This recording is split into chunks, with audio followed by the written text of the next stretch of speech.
안녕하세요. 방위수박사TV 구독자 여러분들, 항상 시청해주시고 좋아요를 눌러주셔서 진심으로 감사드립니다.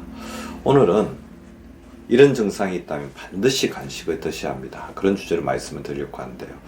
저는 환자분들을 진료하면서 가장 느끼는 것 중에 하나가 에너지가 굉장히 중요하다고 생각합니다.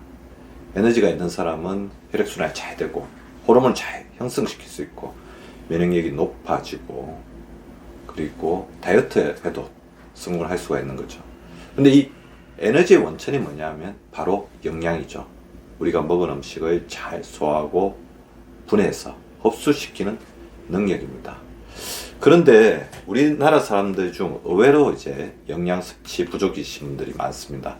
질병관리본부의 연구 결과에 따르면 우리나라 65세 이상 노인 중 32.7%는 에너지 필요량의 75%만 섭취한다고 되어 있고요.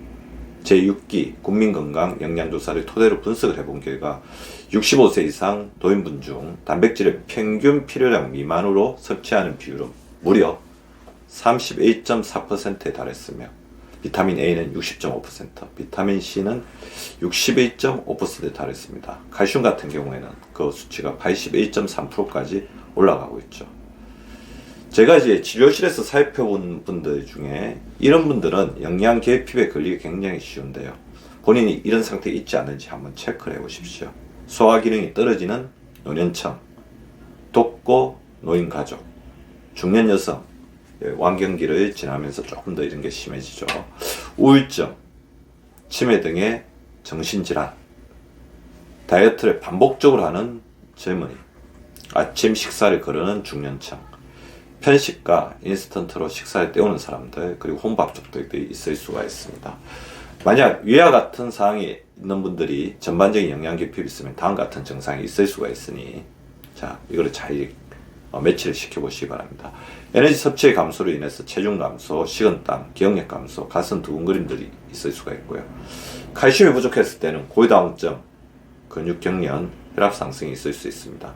비타민 B3, 나이아신이 부족했을 때는 펠라그라라는 병을 일으킬 수 있는데 이거는 굉장히 드문 병이긴 하지만 전신세약증이나 설사, 치매, 피부염을 동반하는 질환이 생길 수가 있고요. 식욕이 저하되거나 전신세약, 소화기 등의 문제 등을 일으킬 수가 있습니다. 비타민 A가 부족하게 되면 노인 같은 경우에는 안구가 건조하게 되면 눈이 침침한 증상이 있을 수가 있죠. 감기나 독감 등의 잔병 치레를 할 가능성이 높아집니다. 비타민 B2라고 알려진 리보프라빈이 부족했을 때는 입술이 갈라지고 부르트며 피부에 발진이 생기고 쉽게 피로해지는 증상이 생기게 됩니다. 비타민 C가 부족하면 잇몸에 출혈이 생기거나 멍이 쉽게 들고 상처가 생기로 잘 낫지 않을 수가 있고요. 감기나 독감에 취약하고 혈관의 취약성 등이 나타날 수 있습니다. 코피 등이 잘 날 수가 있죠. 단백질이 부족하게 되면 당연히 근육이 줄어들거나 근육의 항염증 작용이 감소되고 면역 강체가 떨어지는 그런 다양한 증상들이 발생할 수가 있겠습니다. 회개체는 과연 무엇일까요? 자, 식사를 제대로 하는 게 좋은데 식사를 또 챙겨 먹기가 쉽지 않은 환경에 계신 분들이 많았죠. 저는 오늘 이렇게 말씀드리고 싶습니다.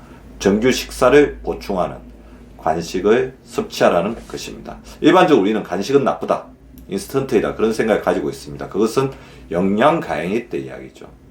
그래서 본인의 건강 및 영양 상태 잘 아는 것이 중요하고요. 의외로 영양 결핍 되신 분들이 굉장히 많습니다. 건강에는 절대적인 것이 없습니다.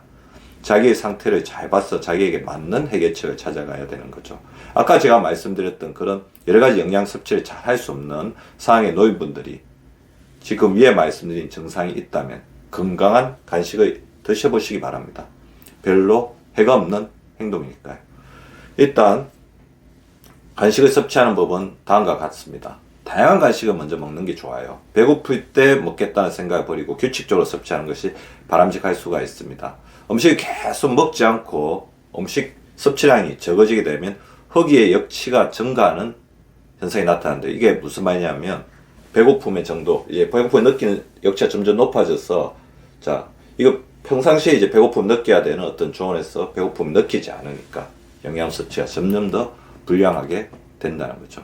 식사 외에 100칼로리 정도를 더 먹는다는 생각으로 해주시면 됩니다. 너무 많은 양의 간식을 드실 필요는 없습니다. 과일 주스보다는 생과일이 좋고 말린 과일이나 냉동 과일도 좋을 것 같아요. 육류를 잘 섭취하는 게 중요할 것 같고요. 달걀, 콩 등이 도움이 됩니다. 찐 메추리알은 7개에서 8개 정도 드시면 될 것 같고요. 찐 달걀은 1개에서 2개 정도 적당히 드시면 되겠죠. 견과류를 드시는 게 또 좋을 것 같아요. 견과류에는 불포화 지방산이 풍부하잖아요.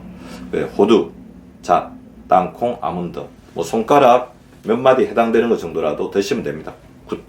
반드시 많이 먹어야 된다는 강박관념을 가지실 필요는 없습니다. 통곡류도 좋은 간식이 될 수 있습니다. 식이섬유 보충이 될 수가 있죠. 중간 크기의 찐 감자는 1개 정도 드시고 고구마는 중간 크기로 1개 정도 드시면 될 것 같습니다. 당뇨가 있으신 분들은 그 양을 조금 조절하시는 게 바람직하겠죠. 밤은 5에서 6알 정도 드시면 될 것 같습니다. 유제품에는 칼슘과 단백질이 많죠. 슬라이스 치즈로 1.5장, 우유 1컵, 플레인 요구르트 등이 도움이 될 수 있을 것 같고요.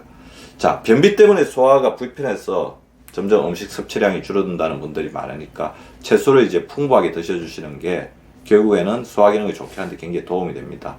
변비에 도움이 되는 당근, 브로콜리, 토마토, 오이 등을 추천드리고요. 물론 이제 생으로 먹는 게 좋은데 소화 기능이 떨어지신 분들은 채소 같은 경우에는 갈아서 드시는 것도 나쁘지 않은 방법이라고 볼 수가 있습니다. 마지막으로 소화가 안 돼요. 식사를 잘 못하신다는 분들에 의해서 다음과 같은 팁을 드리고자 합니다. 조금씩 자주 먹어서 위가 줄어들지 않게 하는 게 굉장히 중요하고요. 식사를 자꾸 거르고 안 먹다 보면 위는 점점 줄어들어서 우리 위의 용적이 줄어들게 되면 내 용적도 줄어들게 되죠. 소화효소를 드셔서 소화기능을 높이는 것도 도움이 될 것 같고요. 그러니까 소화효소가 풍부한 발효 음식을 드시는 게 도움이 되겠죠. 걷고 근육을 늘리는 게 굉장히 중요합니다. 그래야지 위도 움직여서 점점 더 우리 소화기능이 원활하게 되고 그 다음에 근육을 늘리게 되면 음식의 섭취량이 원활한 쪽으로 늘어나게 됩니다. 불편할 때는 참지 마시고 주치의와 상의해서 소화기능 개선제를 처방받아서 드시는 것도 도움이 될 것 같고요. 위산이 적어서 소화가 안 되시는 분들도 있으니까 이런 경우에는 신음식이 도움이 될 수 있습니다. 그리고 이게 굉장히 중요한데요. 나는 소화가 안 돼서 음식을 먹는다. 그렇게 생각하시다 보면 점점 소화가 안 되게 됩니다.